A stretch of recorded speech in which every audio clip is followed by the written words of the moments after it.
Welcome to episode 1 of Show Your Work. This is going to be a document of a year's worth of work as I try to grow my YouTube, Patreon and Instagram followings up in the year of 2023. Now, I feel like I've done a reasonable job of trying to consume all kinds of content in relation to improving my side hustle, if you want to call it that. But what I've probably not done a great job is documenting the steps I've taken to get to where I'm at the moment. Now, just for a little bit of background, I started my Patreon about 2 years ago based on a sort of nudge in the right direction or a shove in the right direction from a good friend of mine who basically said that I had too much knowledge not to be trying to document or share this with people in some way. So steps I've taken to get me to this stage that I am so far, which is 156 YouTube subscribers and 3 paying monthly patrons, although I've had this as high as 7. Now, this might not seem like quite a high number, but I'd like to make reference to what Ali Abdaal relates or defines as 0 to 1 games. Rule number 2 is that I always want to invest in things that take me from 0 to 1 rather than 1 to 1.1. And what I mean here is that, like, 0 to 1, like if you go from not having a phone to having a phone, that's a 0 to 1 difference. Whereas if you go from the iPhone 8 to the iPhone 10, that's not 0 to 1, that's like 1 to 1.05. It's like a very incremental upgrade. The hardest step when it comes to monotonizing your services or indeed being able to make money from your passion is going from 0 to 1. So my good friend Craig Bates helped me go from 0 to 1 when he told me about Patreon. And he was, God bless him, my first paying member, and that was what sort of really gave me the kick up the arse to start my Patreon, to get my YouTube channel going. Now, even though the monetary value of what Craig paid me on a monthly basis, I think it might have been 2 or 3 quid, wasn't actually that much. When you start selling your passion, what that money feels like in terms of how big a win it feels versus the financial value, weirdly enough, it seems to feel the same. All wins feel the same. All wins. You know, when you secure a deal at a mid-level, high level, or, stock exchange level, it's the same dopamine response. I was saying to good friends of mine that for some reason that £2 or £3 that I was earning from selling strength and conditioning articles online somehow felt just as good as my monthly salary from my full-time job of being a PE teacher, even though the actual sums of money were vastly different. So the first step for me this year in terms of showing my work is going to be identifying key markets that I want to sell to. Now, if you're looking to identify key markets that you want to sell to, the first thing I would say is which markets do you understand in terms of their needs, wants and desires. So for me, I've identified 3 key markets that I enjoy creating content for. Market number 1 is boxers or boxing coaches. As a former amateur boxer myself, Thank you for the Kingfisher Amateur Boxing Club,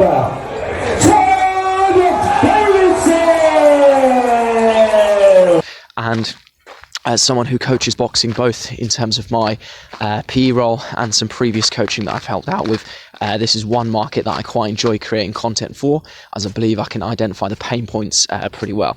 Market number 2 is those who work with youth athletes or indeed children. So this could be, for example, PE teachers, sports coaches, strength and conditioning coaches, and indeed even parents.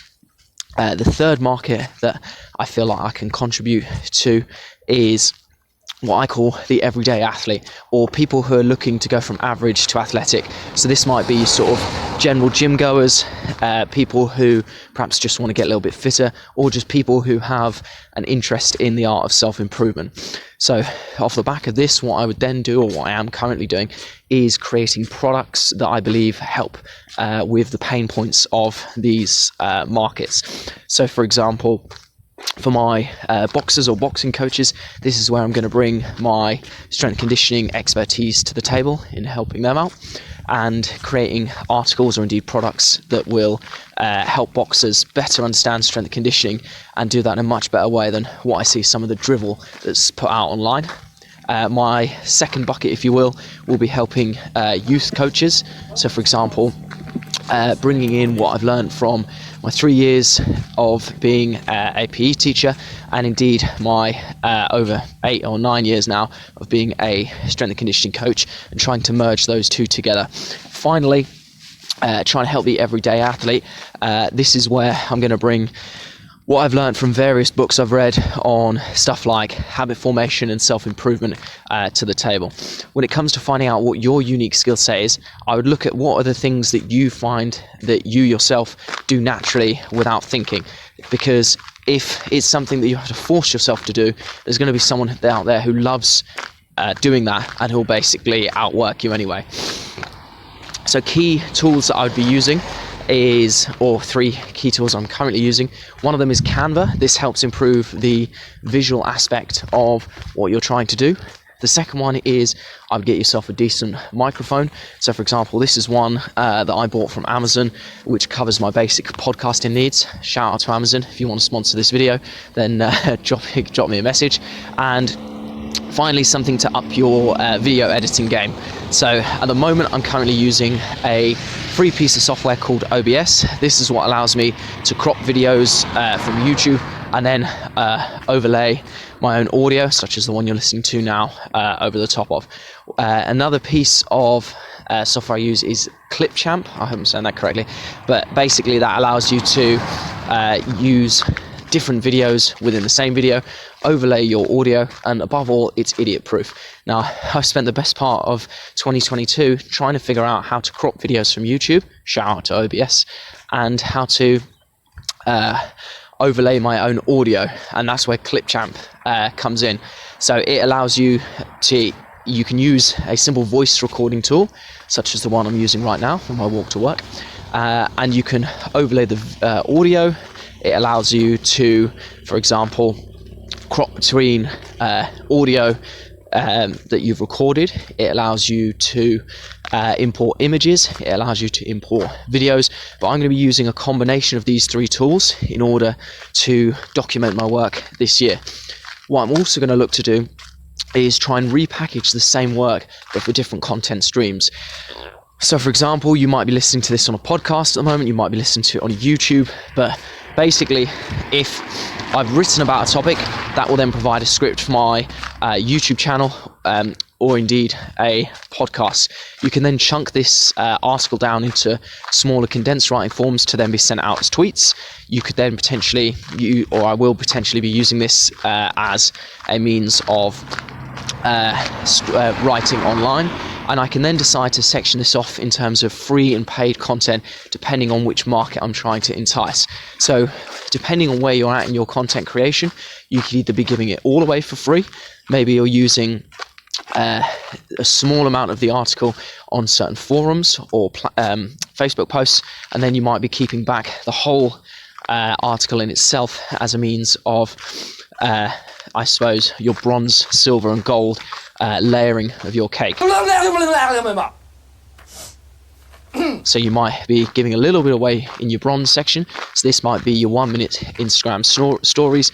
This might be a quick Facebook or Instagram post, and then you might give away front load this value, and then if you want to see more of your content, then they can check out your paid work. All the while you want to be productivizing this. So for example, rather than selling people an hour of my coaching time, I might build a course on, for example, what I'm currently working on, which is building the boxer's foot and ankle from the ground up, which I've already got 4 Patreon articles and some videos in the pipeline on. And finally, because I'm doing this in December 2022, by the time you guys actually see or read about this video on showing your work, it'll already be January 2023.